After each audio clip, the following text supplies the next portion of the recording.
আজ আমি বানাবো এগ চাউমিন বা ডিম চাউমিন।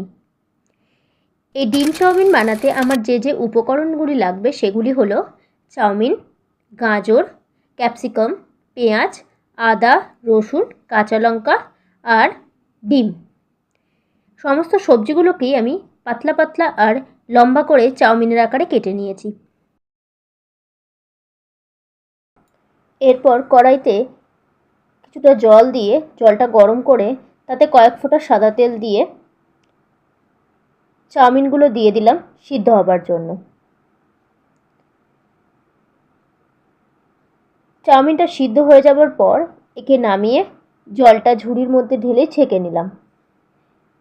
জল ছেঁকে নেবার পর কিছুটা ঠান্ডা জল দিয়ে চাউমিনটাকে ভালো করে ধুয়ে নিলাম, যাতে চাউমিনের ভেতরে কোনো গরম ভাব না থাকে, নাহলে এটা ভেতরে ভেতরে আরও সিদ্ধ হয়ে যাবে।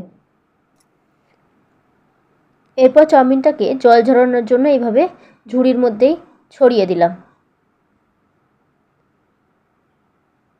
এরপর কড়াইতে কিছুটা তেল দিয়ে ডিমটাকে ভালো করে নুন আর গোলমরিচের গুঁড়ো দিয়ে ভেজে ঝুরঝুরে করে নিলাম।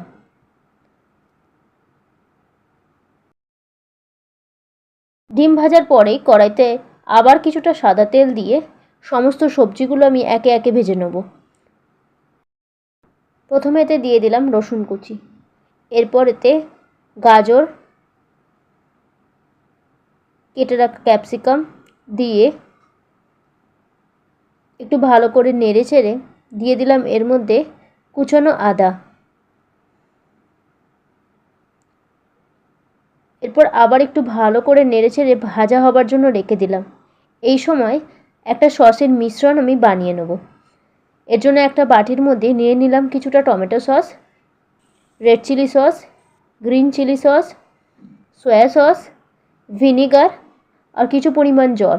সব কিছুকে মিশিয়ে একটা পাতলা সসের মিশ্রণ বানিয়ে নিলাম। এরপর সেই ভেজে রাখা সবজির ওপরেই দিয়ে দিলাম পেঁয়াজ, দিয়ে আবার কিছুক্ষণ নাড়িয়ে চাড়িয়ে ভেজে নিয়ে দিয়ে দিলাম এতে একটু নুন আর বানানো সেই সস আর সবজিগুলোকে ভালো করে নাড়িয়ে চাড়িয়ে একটা মিশ্রণ তৈরি করে নিলাম। এই অবস্থায় বলে রাখি, আমি কিন্তু সবজিগুলোকে 70%ই ভেজেছিলাম।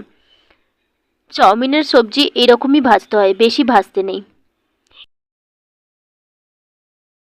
এর মধ্যে দিয়ে দিলাম আগে থেকে সিদ্ধ করে জল ঝরানো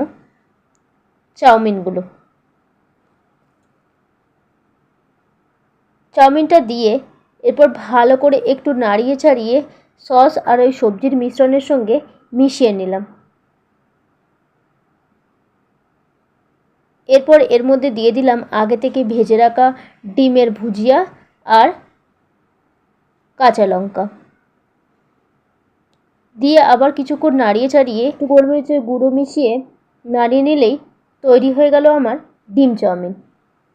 কমেন্ট করে জানিও কেমন লাগলো আমার এই ডিম চাউমিন।